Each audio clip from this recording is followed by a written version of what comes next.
as the president went to Scotland, there were a lot of anti-Trump protests there in the streets. Not surprising, of course. They're not big fans of his in Scotland. But this trip comes as a president is facing a lot of new challenges, including the horrific starvation we're seeing in Gaza. How much pressure do you think there is on the Trump administration to take action from inside the United States? I think there's tremendous pressure, and I'm glad, finally, there is pressure. And I'm very glad that CNN and others are covering the starvation in Gaza, the suffering that is going on, and the truth about it, what's actually happening. With the Gaza Humanitarian Foundation so ineptly bringing food in, and of course the blockade of the aid coming in. You see now what is going on is that my constituents are calling me about Gaza, are calling me about the other issues that the president is not dealing with as he's off in Scotland promoting his golf courses. Another issue the president's not really dealing with is the Epstein Files, which is a promise that he and his administration made both before he won and after. How much do you think this is a self-inflicted wound? Well, points on strategy for sending him to Scotland to focus on some meetings with the EU and other things, because sometimes when you've got a bad news story, the best thing you can do is just move away and focus on something else. This did not need to be a weeks-long story that's now permeated pop culture and beyond just politics. Donald Trump, many people around him ran on getting to the bottom of what happened with Epstein, bringing people to justice.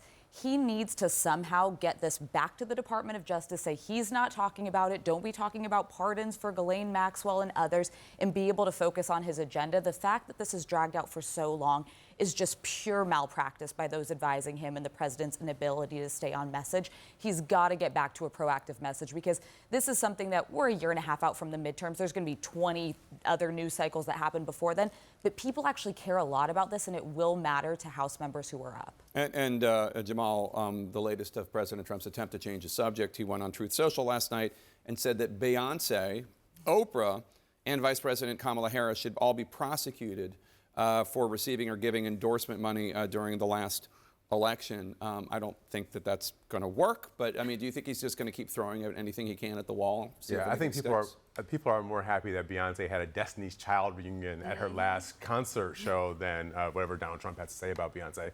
The reality here is that the president's trying to change the subject, and he's not having a very good job at it. But what the Democrats know is that because this scandal has erupted, they're not able to move anything else out of the House. There was an immigration bill they wanted to move out of the House. They weren't able to get done because they had to get everybody out of town.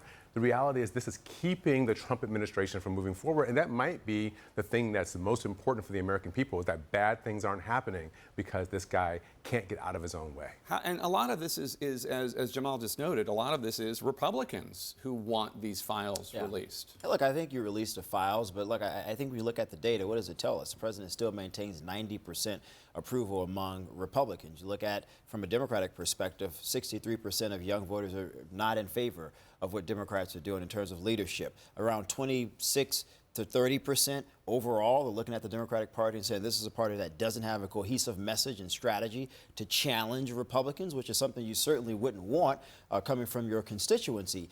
And so as it pertains to what the electoral odds are moving forward as we get ready for midterm, I think Republicans are looking at something that maintains competitiveness in terms of running against Democrats, in terms of forming a cohesive message that Republicans can run on. And I predict, Jake, if you're looking at some of the data we've seen thus far economically, the economy is probably going to get stronger towards the end of Q4, going into Q1 of 26, which again is a strong message for Republicans to run on. So, Congresswoman, it feels like every few weeks a new polling organization comes out with a poll saying Democrats are at the lowest level they've ever been, and the latest was Wall Street Journal. Democratic approval ratings hit a record low, 63 of voters having an unfavorable view of your party. What does your party need to do to climb out of that? I have to speak to two issues that just came up here. What I regret around the Epstein Files is nobody talks about the victims. We need truth, transparency, and justice. Every time we talk about this, these now adult women, they were children. Let's remember this. Yeah. Many of them were children who were trafficked. That's the whole reason. Raped, there needs to be assaulted. justice for these women. Justice for the women. Yeah. They are just re-victimized every single time. Release the files. It isn't just Maxwell and Epstein who knows what happened here when you traffic hundreds of girls and women. On the polling, I haven't seen polling that shows the president at 90% of anything. Well, with Republicans? Republicans, Among among Republicans. Republicans. Some small slice of Republicans. Even his base is getting very upset with him over Epstein and the conspiracies and the failure to be transparent. What do I make of that Democratic, the poll? Yes, we're in the doghouse yet again. What I see and what I hear from my constituents, whether I'm answering the phone in my office or I'm out at the supermarket, everybody is anxious, upset, worried. They're worried about Gaza. They're worried about war crimes in Ukraine. They are worried about tariffs. They can't plan because businesses can't plan. They're also now worried about things they weren't worried about. Medicaid. Tens of thousands of my constituents are at risk of losing Medicaid support, whether it's for substance abuse or for their disabled child. So they're worrying about things they didn't have to worry about before, and they see a president not solving the big issues that are, some of them, very man-made, like Gaza. I think the challenge continues to be that Democrats just do not have a clear leader, so the message ends up being very scattershot. And while I completely agree, release the Epstein Files, I think most Democrats have come around to that position.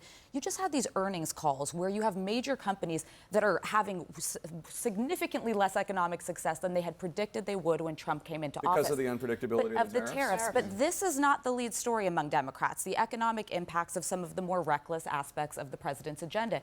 Instead, it's sort of, well, now we're on board with releasing the Epstein Files, something they really didn't talk about for the 4 years that Joe Biden was in office. And I'm just waiting for that moment, to, a year out from midterms, where they're going to unite around, this is our proactive message, this is what we're going to do different than Donald Trump, here's our economic plan.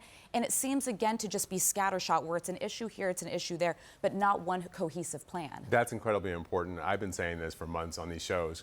Democrats are doing a fantastic job at the anti-Trump messaging. And the reason why we have the big, whatever, bad bill, the reason that that bill is where it is because Democrats are making those effective messages. What we do not know yet is what the Democrats want to do, what's their vision for making the country a better place, and how is it going to work for working people. And I would just say to you, Democrats are still beating Republicans by 3 points in generic head-to-heads in the congressional races. That message is not to an increase in their support numbers. The stock market has added $10+ trillion.